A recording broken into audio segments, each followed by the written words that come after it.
Hey everybody, Hoang here, and today we're going to go over the Machinedramon deck profile from the EX format. I just want to say that this video is being recorded the day before Nationals, so Nationals is going to be tomorrow, and I will be commentating on that, so make sure you tune into that. I'll make sure a link to the official Digimon TCG Twitch channel will be in the description down below.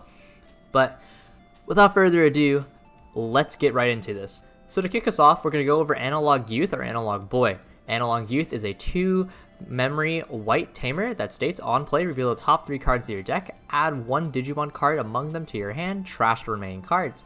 During both players' turns, when one of your level 5 or higher Digimon with Digivolution sources is deleted, you may suspend this tamer. If you do, gain 1 memory, then hatch 1 Digi-Egg to an empty space in your breeding area. Why Analog Youth is so important for the Machinedramon style of deck is because 1, he filters your deck for pieces. So if you need to find the Machinedramon, he's really excellent at that. If you need to find, say, Megadramon or Andromon, he's also great at that.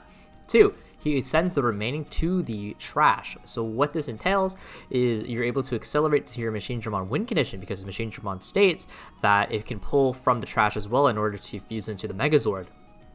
Because of that, Analog Youth potentially hits 2 mills, and that's 2 out of the 5 that you do need. And thirdly, I suppose, Analog Youth, if Machinedramon is deleted, you're able to recover that play and hatch a new egg, gain a memory, so you potentially punish your opponent. Analog Youth is overall really fantastic for the deck. It accelerates everything you want to do, it sets you up, it draws cards, and it gives you a little bit of stability. Following Analog Youth, we do have Ultimate Connection. Ultimate Connection is the black Machinedramon equivalent of Vulcan Hammer or Hammer Spark. It is a 1-cost black option that states you may discard a level 5 Cyborg. If you do, draw 1, gain 2 memory. Why this card is so good is because number 1, it discards a Cyborg, so that's extra Machinedramon fodder. 2, it draws a card. If you haven't noticed, there's a bit of a trend going on here with Machinedramon support, but it draws a card. So for a deck that doesn't naturally Digivolve like other decks, because you're hard slamming cards, you lack the ability to cycle super easily, and so cards like Ultimate Connection and Analog Youth are really important. And third, giving you 1 memory overall because it costs 1 and then you gain 2, so overall you're gaining 1. What that enables you to do is you can make high memory threshold plays. So if you get choked to 1, you can go to 2, and off of 2 you can make a lot of plays that normally you'd be gated by, say, hard slamming certain cards. The security effect of Ultimate Connection also states that you gain 2 memory, so you can treat it like a Hammer Spark. If your opponent tries to go super wide versus you and they hit the Hammer Spark like clone, you are able to stop their turn, and that's super powerful. Overall, Ultimate Connection is a really fantastic card, but do note that it specifically does say level 5 Cyborg, so sometimes you will brick on this card. And finally, we get to the Megazord himself, Machinedramon. Machinedramon is a level 6 that digivolves from red and black for 3 and has 11,000 DP, but the Digivolution cost doesn't really matter because generally we are going to hard slam it. The hard slam does state you may play up to 5 level 5 red or black cards with Cyborg in its trait and different card numbers from your hand or trash underneath this Digimon to gain 1 memory for each card placed. During both players' turns, this Digimon's DP cannot be reduced. During both players' turns, when this Digimon would be deleted, you may trash 2 level 5 Digimon underneath instead to prevent the deletion. So a couple of things to take away from here. Number 1. It says level 5 red and black Cyborg Digimon, so no sending Hagurumons or Guardramons, specifically level 5. 2, it says different card numbers, so they can be different. They can be the same name. So if you say you use Metal Greymon from the starter deck, but you also use Metal Greymon from set 1, that is legal, that is valid. And I do want to point out that it gains 1 memory for every card placed. It does cost 12 to hard slam, and so because of that, at the very bare the bare minimum that you are end up going to pay on Machinedramon is going to be 7. And do note that it being 12 means if you're choked to 1, then you can't hard slam the Machinedramon initially because it only gains the memory after you slam it, and that's where Ultimate Connection comes in, because then Ultimate Connection allows you to go to 2. You see where they're going with this? It was purposely, intentionally designed that way so it synergizes. Crazy. The ability to not have its DP reduced comes up against yellow, as well as security control using Wyvern's Breath or Eden's Javelin, and the ability to prevent deletion is also really nice. This is by deletion by battle, deletion by card effect. It does not stop bot decking, so keep in mind when you play against cards like Nidhogg. But overall, this is very much so is a Megazord style card.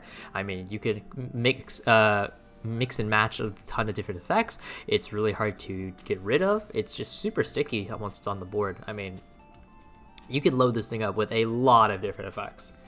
Next, we are going to talk about the techs. Machinedramon is a very versatile deck because it can grab any level 5 red or black cyborgs, and red and black cyborgs aren't exclusive to the EX set. They've been in the main sets a lot. And so we'll go over a couple of those, but Machinedramon is able to spec more aggressively. It can also spec much more defensively. Cards that we can look to see and include as a tech include Megadramon from the EX set. Megadramon digivolves from red and black for 3. It states on play, delete up to 2 of your opponent's Digimon with 3000 DP or less. So if your opponent tries to go a little bit wide, then you can punish them with the Megadramon. And it states if this Digimon has Machine in its trait at ESS, gain 1 security attack. So it gives you more pressure, it gives you more board control. Megadramon's a great tech. Other techs that we can consider, Craniumon. Sometimes you're going to be on that black level 5 because you digivolve into Andromon or Metal Tyrannomon or whoever it may be in order to cycle, and then you want something to sit on. Well, Craniumon is a fantastic defensive utility card that we can sit on. Omnimon X, since we're running a lot of 6s, or a lot of 7s rather, being Sword and Defeat, because it is a deck that you're slamming 6, why wouldn't you play a level 7? Omnimon X is able to capitalize on that. Omnimon X gives you a much better Jessamon matchup as well. And Gonkumon is the alternative 6, so besides Machinedramon, and it gives you a lot more power, gives you more pressure, gives you a little bit more board wipe. I'm just not realizing Megadramon, the little thing on its claw, is giving a thumbs up. And I don't know how I missed this up until now, but I'm looking at it and it's staring me in the face, and yeah, that's a thumbs up. Going into your matchups, Machinedramon's best matchups are decks that are much slower than it or equally as slow. The reason why you are very good against slow decks is because they give you time to set up the Machinedramon stack. Decks such as Security Control may struggle to find ways to capitalize on top of Machinedramon because not only are they wanting their cards to go into the trash in order to field the Machinedramon, but Machinedramon himself is immune to DP reduction and it has a lot of blanket protection against destruction effects. So versus Eden's Javelin or Wyvern's Breath, you can't be reduced. Versus Ironclad Onslaught, or Iron Fisted Onslaught rather, you can't be popped. Versus Ultimate Flare, yeah, sure, they did Digivolve you, but they Digivolve you into a level 5. So really, what did that accomplish? Not much. And then they pass 8, and then you just pop off, but I digress. They also just give you a lot of memory to work with, so when they give you that much memory, they slam the Magna Andromon, for example, then you can just start to filter your deck a lot faster. Slam 2 Hagurumons, whatever it may be. Overall, Security Control is probably one of your better matchups. Decks, however, such as Gabubon and Green OTK are going to be a lot harder, or in general, faster decks are the bane of Machinedramon's existence. And the reason why for that is because Machinedramon is a slow deck. You want time to be able to set up your stack, but if your opponent kills you before you get there, then you're just out of luck. And so that's why we invest in cards like Chikurimon or cards like Mechanorimon in order to try and deter our opponent.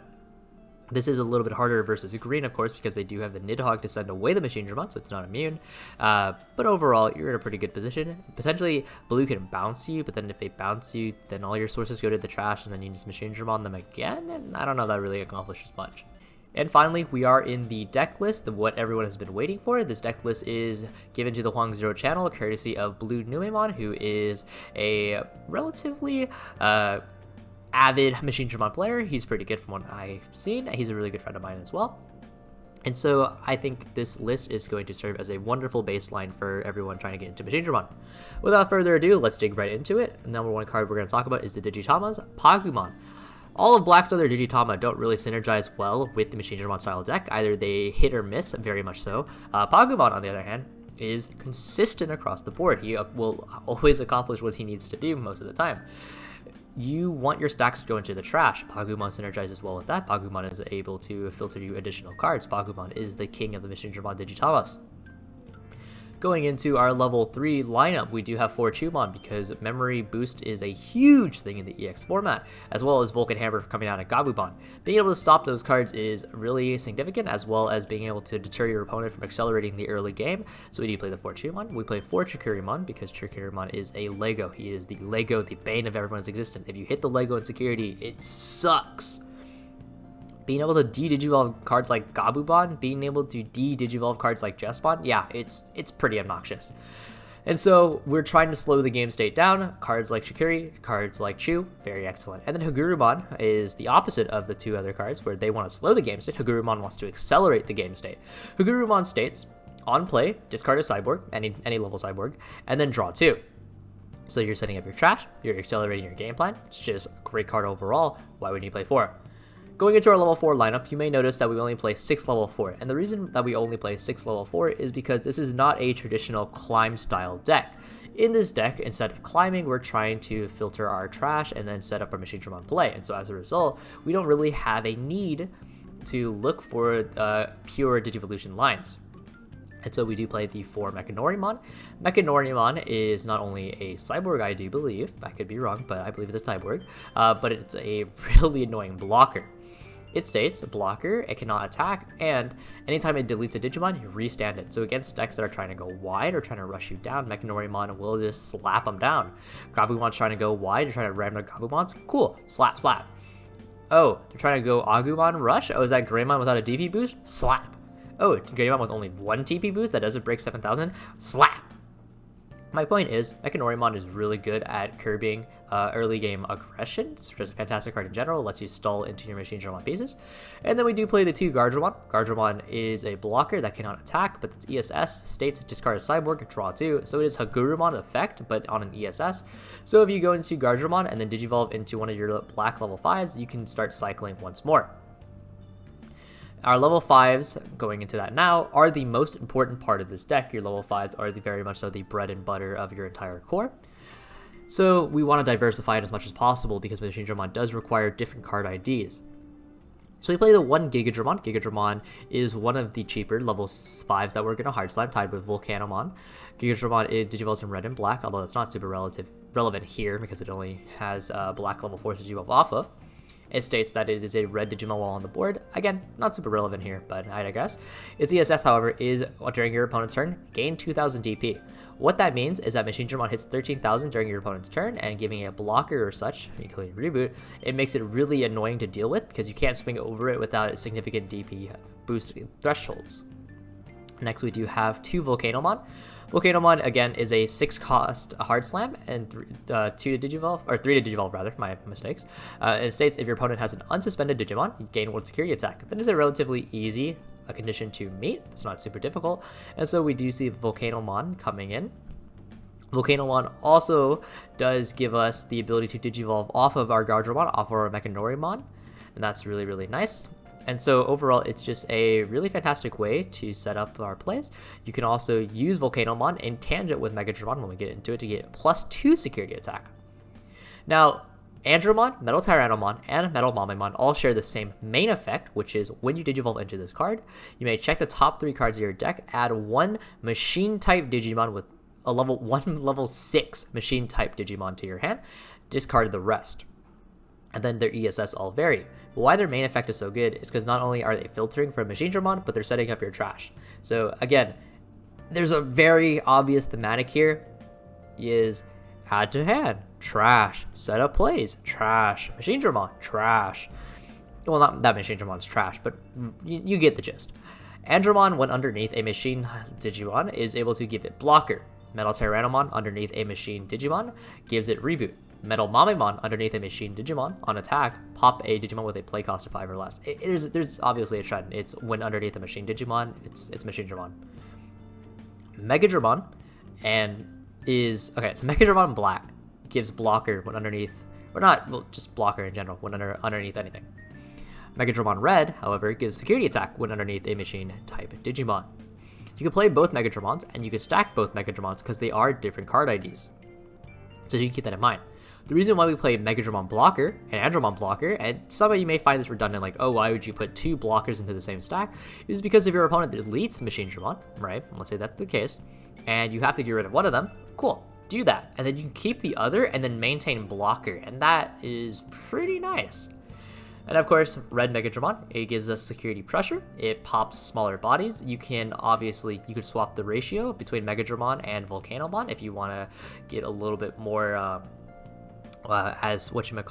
ability to wipe board, but Volcanomon is able to digivolve into Gankumon, which we'll talk about right now. In our level 6 lineups, we do play 3 Gankumon. Gankumon is the alternative level 6 to Machinedramon. The reason why this card is super significant is because sometimes you won't be able to accelerate into the Machinedramon win condition fast enough, and so you will have to go into Gankumon as an alternative. Gankumon is a fantastic alternative as it destroys some of the bodies on board. It has security pressure. With Volcanomon underneath it, it can do major damage. Gankumon cannot digivolve off a red Machinedramon, which gives a Volcanomon a little bit more incentive, and that's why we played more Volcanomon over the Machinedramon. And then, of course, for Machinedramon, because Machinedramon is the boss, you want to see it as often as you can. A lot of your cards search for Machinedramon explicitly, and so why wouldn't you want to plus off of that? We played 2 Omnimon Zwart, and we played 2 Zwart Defeat. We play the level 7s because, again, your hard slamming level 6, so why would you want to capitalize on 7? Zwart is able to revive a ton of your cyborgs, and your cyborgs can extend into further plays, whether it's devolving into a Gankumon or devolving into a Machinedramon. So Zwart also has the ability to pop bodies, so if you devolve into Zwart off a Machinedramon, you can then bounce the Machinedramon back to your hand and then reuse it. That's a really huge play. We play the Defeat. Defeat is a cheaper alternative, cheaper to digivolve into, has the ability to pop Tamer, so popping Memory Tamer, so popping Tai and Matt is really huge because it denies the bond potentially. Also, it's able to trade evenly if it gets destroyed, and it comes out of security sometimes, so you can just sack your opponent.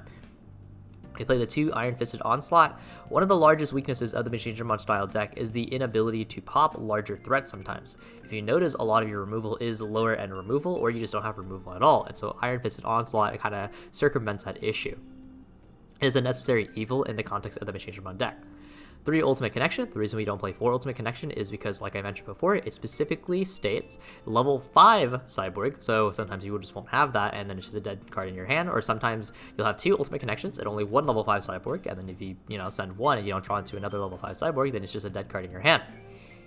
You could alternatively do play the 4 because that increases not only your consistency if you draw into the proper level 5 cyborgs, as well as make your security a little stronger, but that 1 slot that we were able to reallocate could be useful elsewhere. We play 2 Izzy-Jo. Izzy-Jo gives you 2 memory at the start of your turn if your opponent has 2 or more Digimon, so you have 2 of them set up, it does stack, unlike Memory Tamer. And then the other effect is when a black Digimon is deleted, then you are able to draw an additional card. And so it just gives you a little bit more filtering. Now, Analog Boy, like we've mentioned previously, is able to accelerate your win condition significantly. It also gives you a little bit of recovery when Machinedramon would be deleted, and it fills your trash. But overall, this deck is super duper solid. It's super duper fun. It's very Megazord-esque. I love Power Rangers. Hashtag Yoshi, are you paying attention? Haha. That jokes aside, I think this deck is actually super fun, and I would encourage a lot of people to try it out. I think outside of Machinedramon and Zwart Defeat, this deck is pretty cheap, so yeah. Thank you guys so much for watching. Once again, please make sure to tune in to Nationals the day after this video is uploaded, and I'll see you guys all there. Take it easy.